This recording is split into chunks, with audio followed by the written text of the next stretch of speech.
हम लोग सल्फ्यूरिक अम्ल का रासायनिक गुण को पढ़ रहे हैं और आपको रासायनिक गुण बहुत सिंपली समझ में आएगा, केवल आप ध्यान दें। तो रासायनिक गुण सर्वप्रथम सल्फ्यूरिक अम्ल का प्रथम रासायनिक गुण क्या है? पहला, धातु से अभिक्रिया।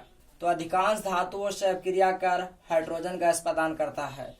सल्फ्यूरिक अम्ल अधिकांश धातुओं से अभिक्रिया कर हाइड्रोजन गैस प्रदान करता है। तो तनु H2SO4 को हम लोग लगभग किसी धातु से, जो अभिक्रियाशील धातु है उनसे अभिक्रिया कराते हैं तो वह क्या प्रदान करता है? Hydrogen gas. ऐसे देखिए, कॉपर इसके साथ आ जाता है तो बन जाता है CuSO4 प्लस में H2O, यह हाइड्रोजन गैस हो जाता है।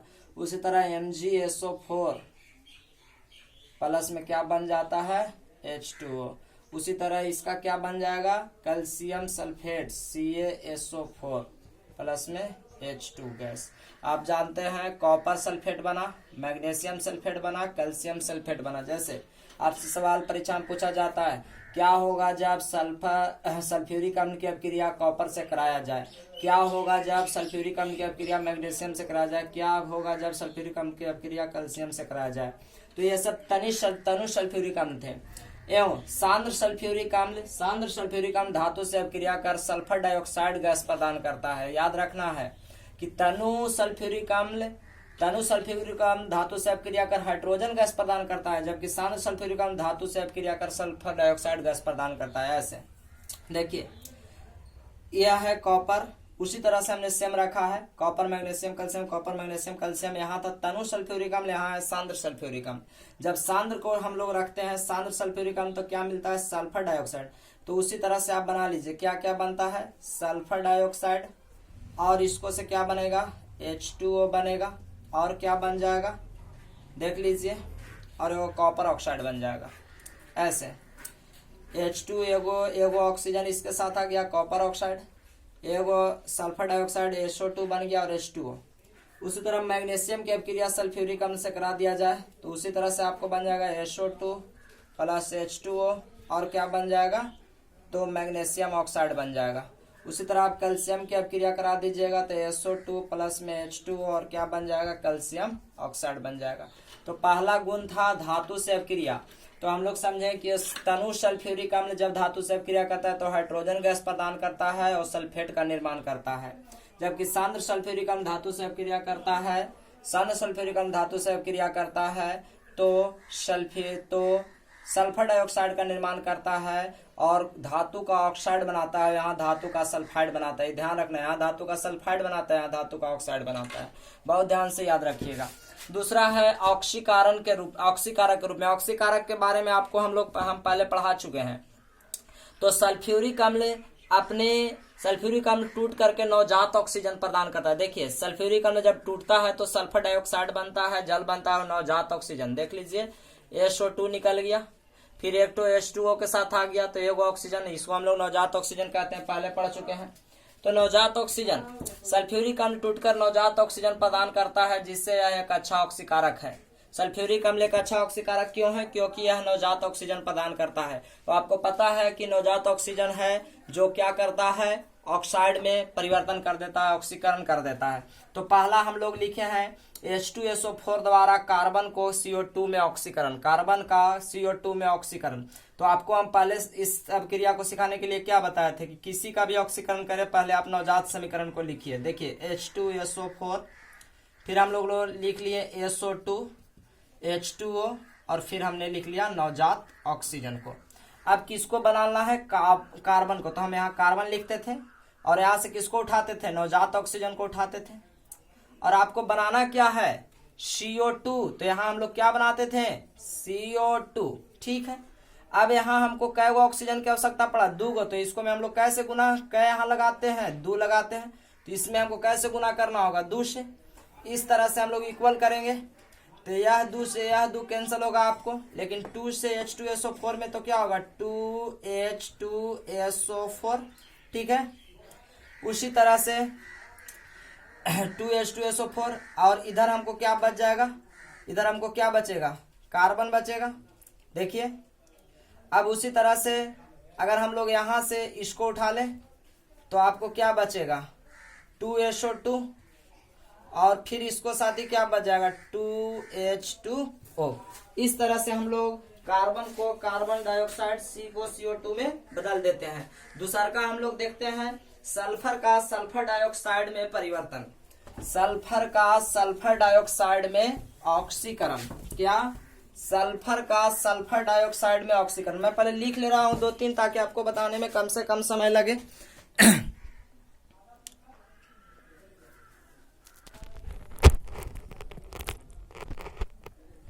देख लीजिए यहाँ 2 से गुना किया गया है ताकि आपको काटने में वो समीकरण आसानी से समझ में आए। ठीक है, आगे अब मैं पहले लिख लेता हूँ। यहाँ देख लीजिए एक बार आराम से।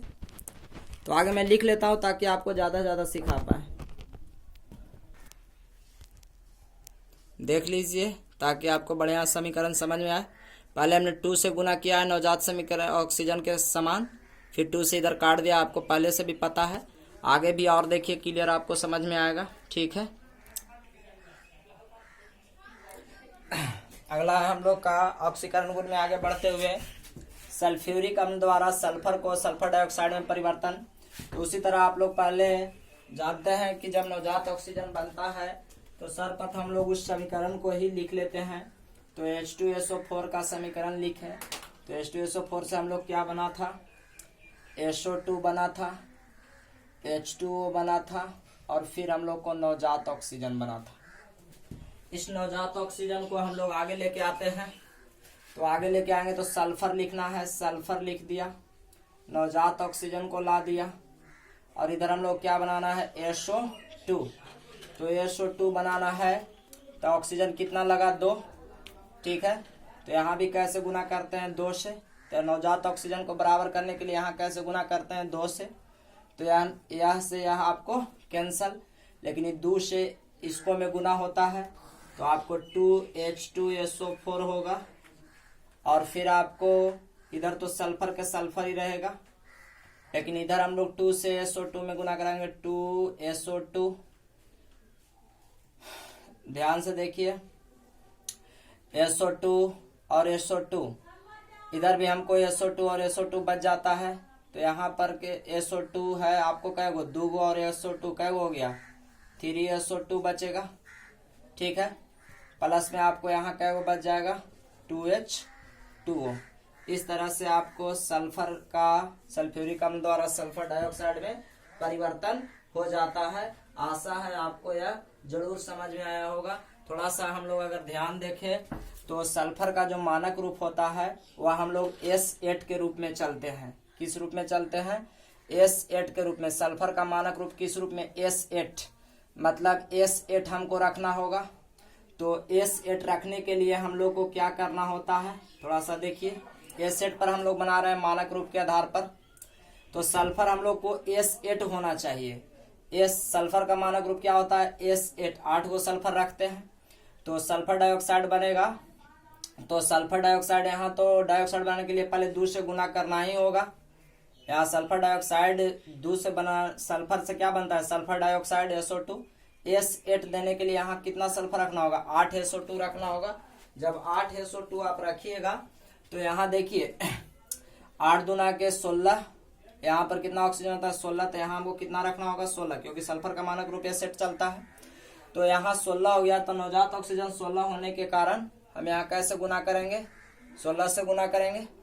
ठीक है, तो इस तरह से नवजात ऑक्सीजन 16 आपको क्या होगा? कैंसल होगा। अब 16 से H2SO4 में तो करेंगे 16 H2SO4। अब उस तरह से हम लोग के यहाँ सल्फर कितना हुआ? S8 हुआ।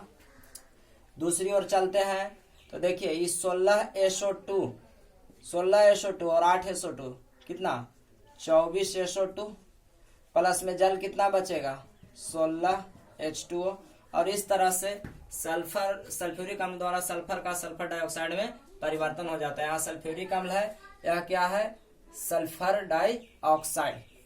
अगला प्रश्न ने लिखा है सल्फ्यूरिक अम्ल H2SO4 द्वारा फास्फोरस को फास्फोरिक अम्ल H3PO4 में परिवर्तन या ऑक्सीकरण। फास्फोरस को फास्फोरिक अम्ल H3PO4 में ऑक्सीकरण। तो अब आप इसको ध्यान से समझने के लिए हम आपको इधर बना रहे हैं ताकि आपको ज्यादा बढ़िया से दिखाई दे कि इसको फास्फोरस को फास्फोरिक अम्ल H3PO4 में, तो फास्फोरस का सूत्र P4 होता है, सल्फर का एसिड होता है वैसे, लेकिन किसमें बदलना है H3PO4, ये हम आपको बताएं कि जो इसमें बदलना है वो पहले ध्यान होना चाहिए। तो सर्वप्रथम इस समीकरण को हम लोग लिखते हैं, क्या लिखते हैं, H2SO4, इसको हम लोग निर्जलीकरण गुण आप भी पढ़ेंगे इसके बाद तीसरा गुण में।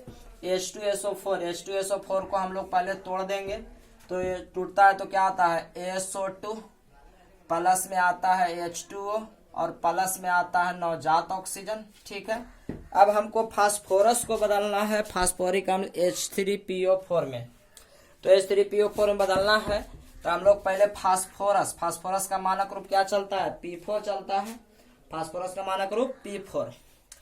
तो हम लोग ऑक्सीजन के यहाँ नवजात ऑक्सीजन लाएंगे, तो अब सोचिए फास्फोरस तो बनाता है P2O5, क्या बनाता है P2O5, आपको याद होना चाहिए कि फास्फोरस पेंटाऑक्साइड बनाता है P2O5, लेकिन ये 4 गो है, तो यहाँ हमको कै गो रखना होगा और 2 देना होगा, तब तो 2 दूना के 4 होगा। अगर यह 4 हुआ तो ऑक्सीजन यहाँ कितना हो गया, ध्यान दीजिए, ऑक्सीजन 5 दूना के 10, तो यहाँ हमको पहले 10 रखना होगा ताकि वह हमको बराबर दे पाए। P2O4 बना है, तो P2O4 बना, तो यहाँ पर हम लोग का ऑक्सीजन की आवश्यकता कितना हो जाता है, 10 हो जाता है, तो यहाँ कितना रखेंगे, 10 रखेंगे। लेकिन हम लोग को बनाना क्या है, H3PO4, तो ध्यान दीजिए इस बात को आप फिर से उठा लीजिए, 2P2O5। ठीक है, अब आपको अगर यह समीकरण याद हो P2O5, तो यहाँ से हम लोग जल लाते थे, क्या लाते थे, जल, इसका दूसरा रूप इधर से लेके आते थे, तो इस जल को हमने उठा लिया।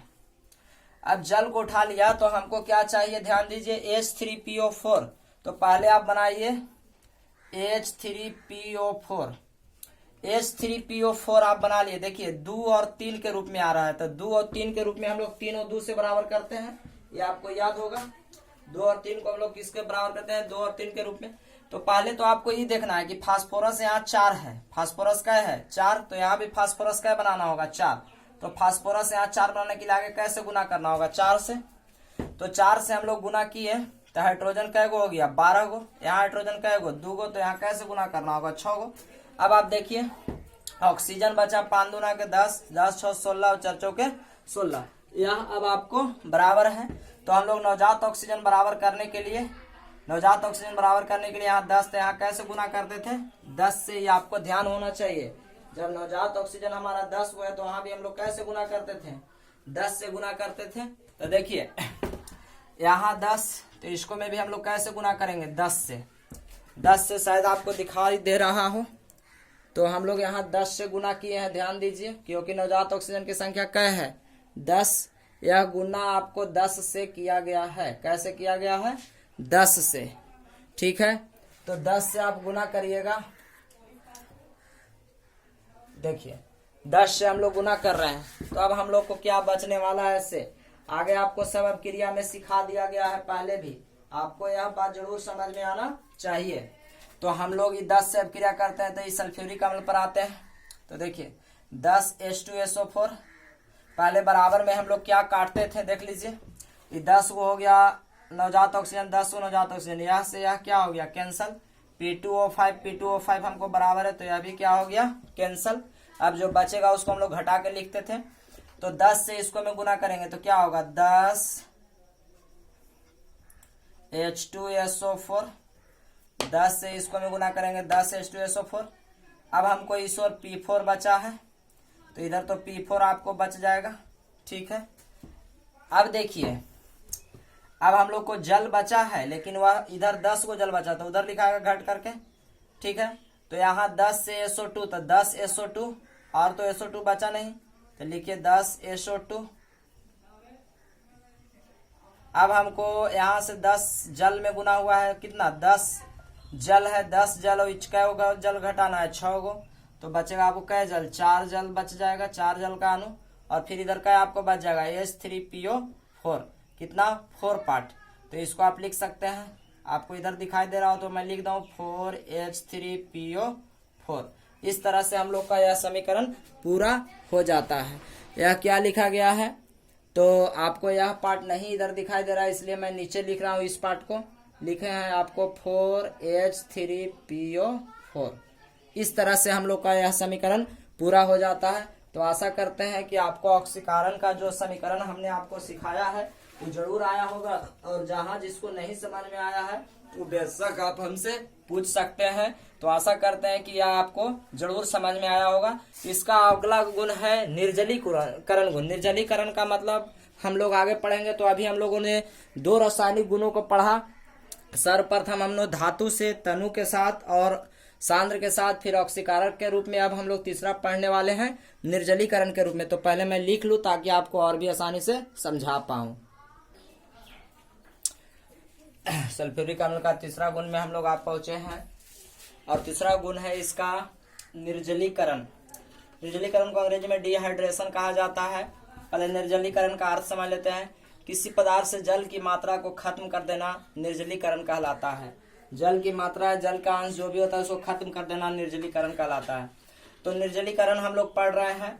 तो पहला है सल्फ्यूरिक अम्ल द्वारा शर्करा यानी चीनी का निर्जलीकरण। ध्यान से देखिए, जब शर्करा मानो चीनी पर हम लोग सल्फ्यूरिक अम्ल डालेंगे।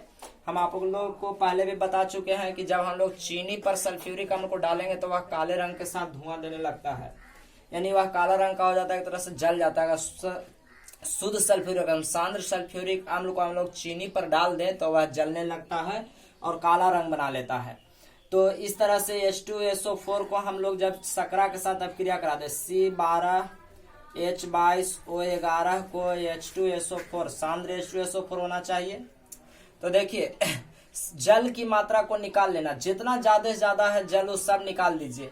तो इसको इन दोनों के अपक्रिया से जितना ज्यादा जल बने उस सब आप निकाल लीजिए। तो आप जोड़ करके देखिए, आपको 22 और 2 24 गो हाइड्रोजन है, 24 गो हाइड्रोजन है, और 11 और 4 15, 11 और 4 15 है ऑक्सीजन। तो 24 गो हाइड्रोजन है। इसको से अगर हम लोग इससे जल निकालने की बात करें तो देखिए, अगर यहाँ से कार्बन की बात करें तो कार्बन अलग निकल जाएगा, 12 गो है, 12C हो गया।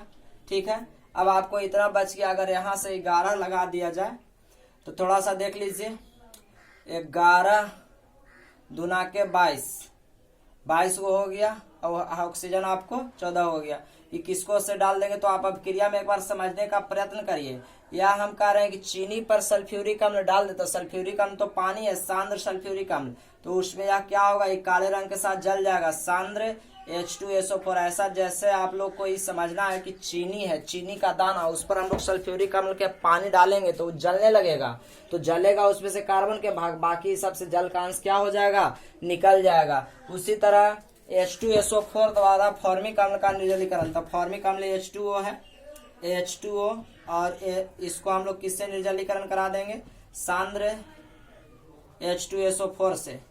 तो यह किससे, HCOOH। तो इससे जल की मात्रा आप निकाल लीजिए। तो जल की मात्रा आप ज्यादा से ज्यादा क्या निकाल पाइएगा, HCOOH से आप लोग जल की मात्रा कितना निकल सकता है। तो जल की मात्रा हम लोग निकालेंगे तो H2O निकल जाएगा। पहले निकाल लीजिए H2O, और प्लस में आपको क्या बन रह जाएगा, कार्बन मोनोऑक्साइड बना रह जाएगा। उसी तरह C में हम आप लोग के C के क्या है, सल्फ्यूरिक अम्ल द्वारा ऑक्सेलिक अम्ल, COOH। तो COOH को सल्फ्यूरिक अम्ल सांद्र H2SO4 से अपक्रिया कराएंगे। तो एक ठो जब था हमको तो CO बनल था, तो फिर आप बना लीजिए एक ठो और CO बन जाएगा, और CO, और इसके साथ अपक्रिया आप कराते हैं। तो इस तरह से C 2 ठो है। तो पहले आप जल निकाल लीजिए, जल निकाल लिए तो 2 ठो जल भी, हाइड्रोजन भी निकल गया, ऑक्सीजन भी 2 गो निकल गया। अब 2 गो ऑक्सीजन है, वो कार्बन बच गया, यानी CO2 बच गया।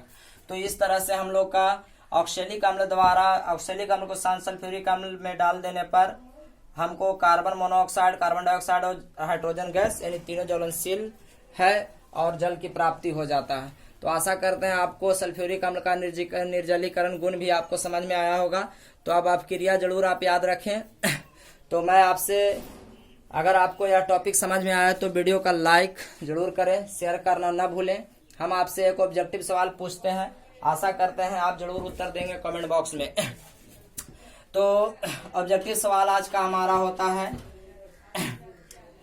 क्या होता है जब सांद्र सल्फ्यूरिक सांद्र H2SO4 की क्रिया Mg से कराया जाए तो निम्न में से प्राप्त होगा H2 गैस, दूसरा है SO2 गैस, तीसरा है बोथ मानो दोनों, और चौथा है नन ऑफ दीज, इनमें से कोई नहीं। तो अब हम लोग रासायनिक गुण पढ़ने के बाद अब हम लोग चलेंगे भौतिक गुणों इसका उपयोग में। तो आप ध्यान पूर्वक रासायनिक गुण को अध्ययन एक बार जरूर कर लें और वीडियो आपको कैसा लगा हमें जरूर कमेंट बॉक्स में बताएं। अब हम लोग भौतिक गुण और इसका उपयोग पर चलते हैं।